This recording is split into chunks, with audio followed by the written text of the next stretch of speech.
যেতিয়া মই যোৱাবাৰ সদনত 5 বছৰ আগতে কেটল প্ৰটেকশ্যনৰ বাবে আইন আনিছিলোঁ,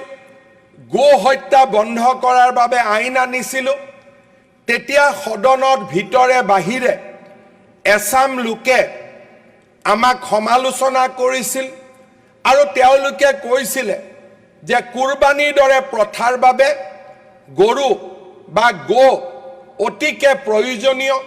আৰু সেই কাৰণে আমাৰ ধৰ্মীয় সেন্টিমেন্টত হাত দিব নালাগে আৰু গো হত্যা বিৰোধী আইন পাছ কৰিব নালাগে। অধ্যক্ষ মহোদয়, তেতিয়াও মই বিশ্বাস কৰিছিলোঁ যে কুৰবানীৰ বাবে গৰুৰ প্ৰয়োজন নহয়। কোনো ধৰণৰ ধৰ্মীয় গ্ৰন্থত কুৰবানী অকল গৰুৰে দিব পাৰি তাক কতো লিখা নাই আৰু নিশ্চিতভাৱে এটা দিন আহিব যিটো দিনত অসমৰ ধৰ্মীয় সংখ্যালঘু লোকেও হিন্দু মানুহৰ ধৰ্মীয় চেতনাক সন্মান জনাই গৰুক কুৰবানী দিয়াৰ পৰা বিৰত থাকিব। মোৰ আশা আছিলে, এনেকুৱা সময়ো আছিলে যে ধুবুৰীৰ দৰে চহৰত কুৰবানী দিয়াৰ পিছত হোৱা ঘটনাই হিংসাত্মক ঘটনাৰ ৰূপ লৈছিলে। কিন্তু অধ্যক্ষ মহোদয়, মই আজি সদনত অত্যন্ত গৌৰৱেৰে সৈতে ক'ব বিচাৰোঁ যে সময় আৰু সমাজৰ পৰিৱৰ্তনৰ লগে লগে হিন্দু ধৰ্মৰ ধৰ্মীয় চেতনাক সন্মান জনাই এইবাৰ অসমৰ প্ৰায়বোৰ মুছলমান সম্প্ৰদায়ৰ ৰাইজে গৰুক কুৰবানী হিচাপে আগ নবঢ়াবলৈ সিদ্ধান্ত গ্ৰহণ কৰিছে, যি নিশ্চিতভাৱে আমাৰ ৰাজ্যৰ সমন্বয়ৰ বাবে এটা অত্যন্ত শুভ ইংগিত। মই আজিৰ এই পবিত্ৰ সদনৰ মঞ্চৰ পৰাই সেইসমূহ সমাজলৈ ধন্যবাদ আৰু কৃতজ্ঞতা জ্ঞাপন কৰিম যিসকল সমাজে অত্যন্ত স্ব ইচ্ছাৰে সৈতে এইবাৰ তেওঁলোকে সিদ্ধান্ত লৈছে যে আমি গৰুক কুৰবানী হিচাপে আগ নবঢ়াওঁ। আমাৰ সকলোৱে যাতে বুজি পায় তাৰ বাবে মই এষাৰ হিন্দীতে ক'ব খুজিছোঁ, इस बार आसाम का काफ़ी मुसलमान लोगों ने, काफ़ी मुसलमान जमात ने ये सिद्धांत लिया है कि इस बार हम लोग गाय को कुर्बानी में नहीं व्यवहार करूंगा। हिंदू लोगों का सम्मान को सम्मान करते हुए हम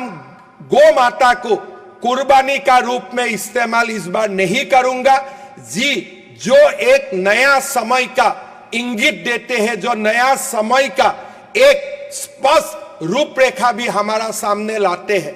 मैं असम का मुसलमान समाज को यही मन से धन्यवाद देता हूं कि आप लोगों ने अगर ये सिद्धांत क्रियान्वित किया तो ये सिद्धांत असम का हिंदू लोगों को स्वाभाविक रूप से बहुत ही प्रभावित करेगा और असम में हम एक साथ रहने का जो एक हमारा हमेशा हिस्सा है, इस हिस्सा को डेफिनेटली और आगे लेके जाएगा। मैं आशा करता हूं कि 29 तारीख जब ईद होगा, बकरीद होगा, जो लोग अभी तक सिद्धांत नहीं लिया है वो लोग भी सिद्धांत लेगा और असम में इस बार कोई गाय को कुर्बानी का रूप में आगे नहीं बढ़ाया जाएगा। मैं आशा करूं যে যিসকল ৰাইজে এতিয়াও সিদ্ধান্ত লোৱা নাই তেওঁলোককো মই আহ্বান জনাম যে বাকি ৰাইজৰ পৰা আপোনালোকে অনুপ্ৰেৰণা লওক আৰু এইবাৰ আমাৰ হিন্দু সনাতন লোকৰ ধৰ্মীয় চেতনাৰ প্ৰতি সন্মান জনাই গৰুক কুৰবানী হিচাপে আপোনালোকে ব্যৱহাৰ নকৰিব, যি ইতিমধ্যে বহু কেইখন ৰাইজে সিদ্ধান্ত লৈছে আৰু যিসকল ৰাইজে সিদ্ধান্ত লোৱা নাই তেওঁলোককো মই পবিত্ৰ সদনৰ মজিয়াৰ পৰা আহ্বান জনাম, কাৰণ ইছলামত গৰুক কুৰবানী দিয়াটো নিয়ম বুলি কতো লিখা হোৱা নাই। যেতিয়া বিকল্প আছে, বিকল্প যদি আমাৰ সন্মুখত থাকে তেতিয়ালে নিশ্চিতভাৱে হিন্দু মানুহৰ চেতনাক আপোনালোকে সন্মান জনালে আগলৈ আমি ৰাজ্যখনৰ বহু পৰিবেশৰ পৰা বহুত কণ্টকময় বা বহুত অবিশ্বাসৰ পৰিবেশৰ পৰা আমি নিজকে আঁতৰাই ৰাখিবলৈ সক্ষম হ'ম। মই এই সদনৰ মঞ্চৰ পৰাই যিসকল ৰাইজে গৰুক কুৰবানী নিদিয়াৰ সিদ্ধান্ত লৈছে তেওঁলোকক মই পুনৰবাৰ মোৰ ফালৰ পৰা আৰু সদনৰ পৰা তেখেতসকলক ধন্যবাদ আৰু অভিনন্দন জ্ঞাপন কৰিছোঁ।